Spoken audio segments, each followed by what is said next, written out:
एक बहुत बड़े और घने जंगल के बीचों बीच एक विशालकाय पीपल का पेड़ खड़ा था। जंगल के तमाम पक्षी इस पीपल पर विश्राम करने आते थे। बरगद की छाव में रहते हुए वे अपार सुख का अनुभव करते थे। जब हम किसी जगह या व्यक्ति के साथ लंबे समय तक रहते हैं तो हमें उनसे लगाव हो जाता है। यही हाल इन पक्षियों का था, जिन्हें पीपल से गहरा प्रेम हो गया था। एक दिन जंगल में भयंकर सूखा पड़ गया। कई वर्षों से बारिश नहीं हुई थी और पेड़ पौधे सूखने लगे। पीपल भी पानी के अभाव में सूखने लगा और उसकी शाखाएं टूटकर गिरने लगीं। तो वहां रहने वाले सभी पक्षी दूसरे स्थानों पर चले गए। केवल एक बूढ़ा गिद्ध ही वहां रह गया। उसने देखा कि उसके सभी साथी पक्षी पेड़ छोड़कर चले गए हैं। कुछ पक्षियों ने उससे भी चलने को कहा, लेकिन उसने इनकार कर दिया। बूढ़े गिद्ध ने सोचा, मेरा जन्म इसी पेड़ पर हुआ है, मैं इसी पर बड़ा हुआ हूं। इस पेड़ ने मुझे जीवन के सारे सुख दिए हैं। आज जब यह पेड़ संकट में है तो मैं इसे छोड़कर कैसे जा सकता हूं। यह पेड़ मेरे लिए माता पिता जैसा है। मैं इस पेड़ को छोड़कर नहीं जाऊंगा, चाहे कुछ भी हो जाए। जो लोग अपने माता पिता को बुढ़ापे में छोड़ देते हैं वे बड़े स्वार्थी होते हैं। गिद्ध ने निश्चय किया कि वह मरते दम तक इस पेड़ का साथ नहीं छोड़ेगा। समय बीतता गया और पेड़ दीमक से ग्रसित होकर और भी कमजोर हो गया, लेकिन गिद्ध फिर भी उसे नहीं छोड़ा। वह दिन में अपना भोजन ढूंढने के बाद शाम को उसी सूखे हुए पेड़ पर लौट आता था। कई दिन इसी तरह बीत गए जो पक्षी पेड़ को छोड़कर चले गए थे। उन्होंने सोचा, गिद्ध काका अभी भी उस सूखे पेड़ पर रह रहे हैं। वे सब उसे समझाने के लिए वापस आए और उससे बोले, गिद्ध काका, यह पेड़ अब मर चुका है। इसे छोड़कर किसी सुरक्षित जगह पर चलिए। यह पेड़ कभी भी गिर सकता है और आपकी जान भी जा सकती है। लेकिन गिद्ध ने कहा, भाइयों, यह पेड़ मेरे माता पिता के समान है।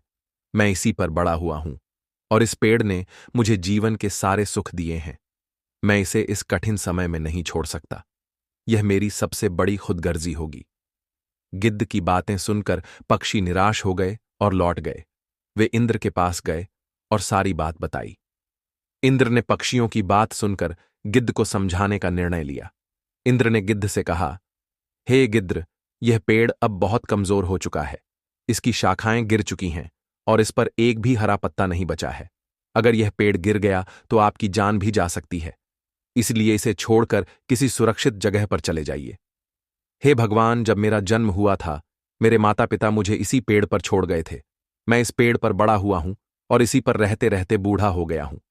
आज जब यह पेड़ संकट में है तो मैं इसे छोड़कर कैसे जा सकता हूं। मैं मरते दम तक इस पेड़ का साथ नहीं छोड़ूंगा। इंद्र गिद्ध की निष्ठा देखकर प्रसन्न हो गए और बोले, मैं तुम्हें वरदान देना चाहता हूं। बताओ, तुम्हें क्या चाहिए। हे भगवान, मुझे वरदान नहीं चाहिए। इस पेड़ को वरदान दीजिए ताकि यह फिर से हरा भरा हो जाए और इसकी आयु बढ़ जाए। इससे हजारों पक्षियों का भला होगा। इंद्र ने की बात मान ली और पेड़ को फिर से हरा भरा बना दिया। पूरे जंगल में बारिश हो गई और जंगल के सभी पेड़ पौधे फिर से हरे भरे हो गए। जो जीव जंतु जंगल छोड़कर चले गए थे वे फिर से लौट आए। सभी पक्षी पीपल पर आकर चहचहाने लगे और गिद्ध काका की सेवा करने लगे। इस प्रकार गिद्ध ने अपने जीवन के आखिरी दिन सुखपूर्वक बिताए। हमें भी इस कहानी से यह सीख मिलती है कि हमें अपने अपनों का बुरे वक्त में कभी साथ नहीं छोड़ना चाहिए। विशेषकर अपने माता पिता का। वे हमारे जीवन दाता हैं और हमें पालने पोस में उन्होंने जो कठिनाइयां सही हैं उनका बुढ़ापे में सहारा बनना हमारा कर्तव्य है। बहुत समय पहले की बात है। समुद्र के किनारे एक छोटी सी गौरैया अपने घोंसले में रहती थी। एक दिन उसने 2 अंडे दिए। सुबह होते ही उसने सोचा, मैं जल्दी से दाना चुगने जाती हूं।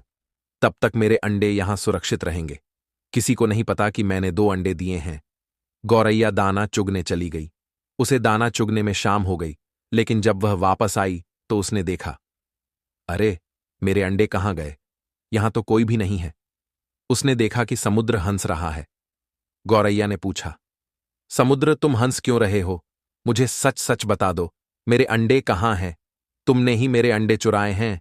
मेरे अंडे वापस करो। समुद्र ने जवाब दिया, नहीं, मैंने तुम्हारे अंडे नहीं लिए। मैं क्यों तुम्हारे अंडे लूंगा? मुझे तुम्हारे अंडे चुराकर क्या मिलेगा? मुझे नहीं पता तुम्हारे अंडे कहां हैं। मुझे परेशान मत करो, खुद ही ढूंढ लो। अपने अंडे। समुद्र की बात सुनकर गौरैया को गुस्सा आ गया। उसने कहा, अगर तुमने मेरे अंडे वापस नहीं किए तो मैं तुम्हें पूरा सुखा दूंगी। एक मां की ताकत को तुम नहीं जानते। मां अपने बच्चों पर कोई आंच नहीं आने देती। समुद्र हंसते हुए बोला, तू मुझे सुखाएगी तू?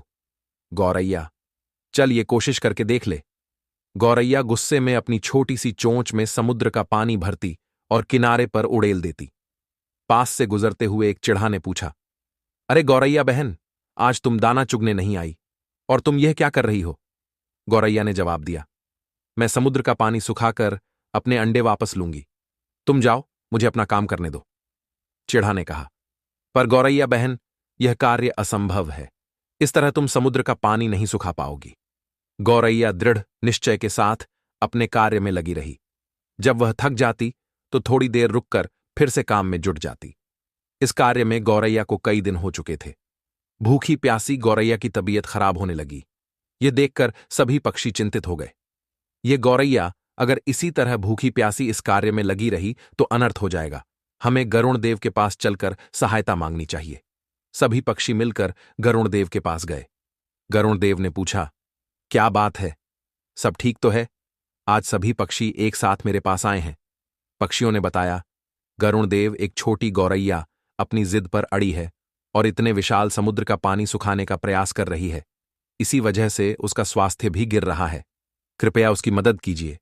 गरुण देव समुद्र तट पर गौरैया के पास गए और बोले, गौरैया, मेरी चोंच थोड़ी बड़ी है। क्या इस कार्य में मैं तुम्हारी कुछ सहायता करूं? नहीं गरुण देव, आप मेरी वजह से परेशान मत होइए। ये मेरी लड़ाई है, मैं इसे खुद लड़ूंगी। मुझे कोई मदद नहीं चाहिए। गरुण देव ने 100 बच्चों की वजह से यह चिड़िया किसी की नहीं सुनेगी। इसके लिए अंडों को ढूंढने से ज्यादा महत्वपूर्ण कोई कार्य नहीं है। मुझे भगवान श्री हरि के पास जाना होगा और उनसे विनती करनी होगी। गरुण देव भगवान विष्णु के पास गए और प्रार्थना की, हे नारायण, आपकी जय हो, कृपया हमारी सहायता कीजिए। एक नन्ही गौरैया समुद्र का पानी सुखाने की ठान बैठी है, जो कि संभव नहीं है। उसका स्वास्थ्य भी गिर रहा है। पक्षीराज गरुण, मैं इस गौरैया के दृढ़ निश्चय से बहुत प्रसन्न हूं। हे समुद्र देव, आप पीछे हट जाइए और गौरैया को उसके अंडे लेने दीजिए। आज एक मां अपने बच्चों की रक्षा के लिए कोई भी जोखिम उठाने के लिए तैयार है, इसलिए मैं गौरैया के साथ हूं। आपको पीछे हटना होगा और गौरैया के अंडे उसे लौटाने होंगे। समुद्र ने भगवान विष्णु की आज्ञा मानी और पीछे हट गया। गौरैया ने खुशी खुशी अपने अंडे निकाल लिए। समुद्र ने कहा, गौरैया, मुझे माफ कर दो, आज तुम्हारा विश्वास जीत गया। गौरैया ने गर्व से कहा, मैंने कर दिखाया, मेरे अंडे मुझे वापस मिल गए। नारद, तुम तो हमेशा भ्रमण करते रहते हो, कोई ऐसी घटना बताओ जिससे तुम चौंक गए हो। प्रभु, मैं अभी अभी जंगल से आ रहा हूं। वहां मैंने एक अद्भुत घटना देखी।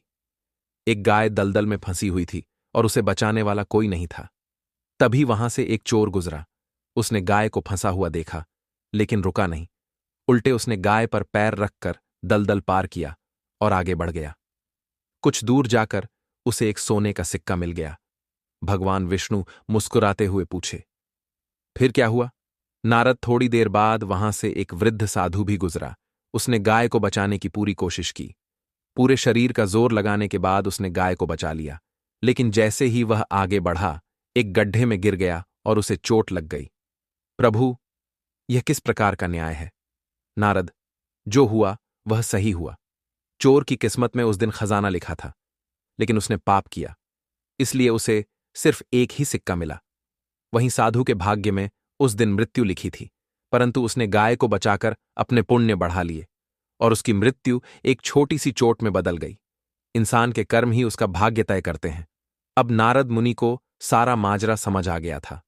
प्रभु, अब मुझे समझ में आया, हमें हमेशा अपने जीवन में अच्छे कर्म करते रहना चाहिए। उसका फल हमें किसी न किसी रूप में अवश्य मिलता है।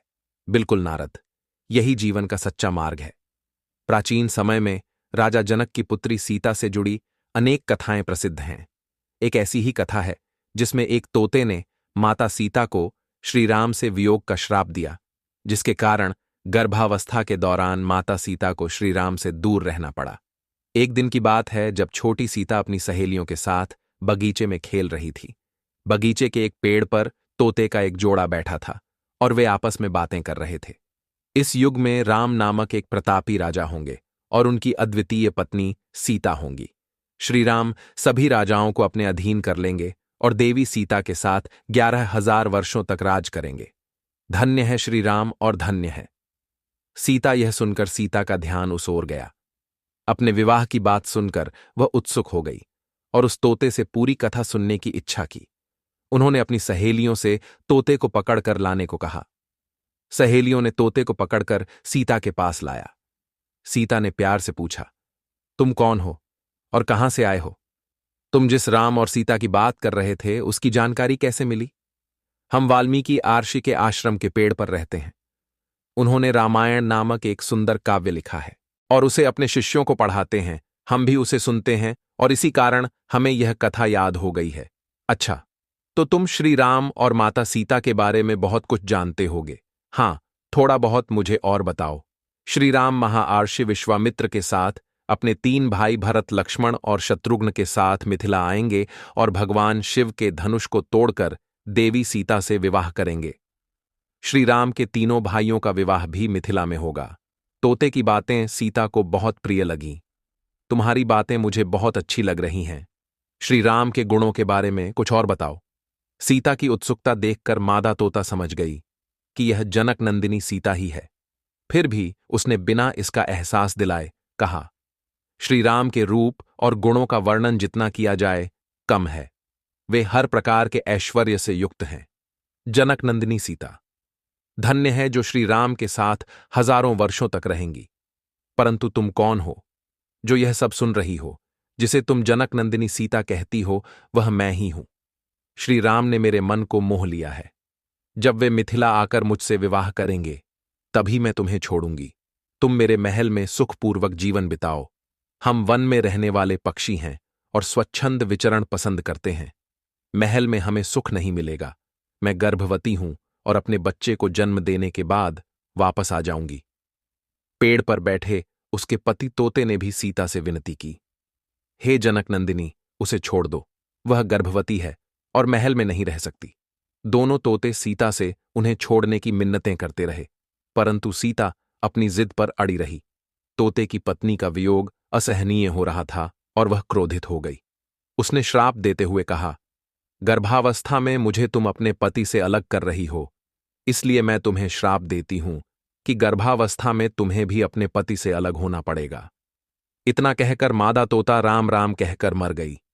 थोड़ी देर बाद नर तोता भी पत्नी के वियोग में मर गया। कहा जाता है कि यही तोता अगले जन्म में धोबी बना और उसके लांछन के कारण ही माता सीता को श्री राम से दूर होना पड़ा था।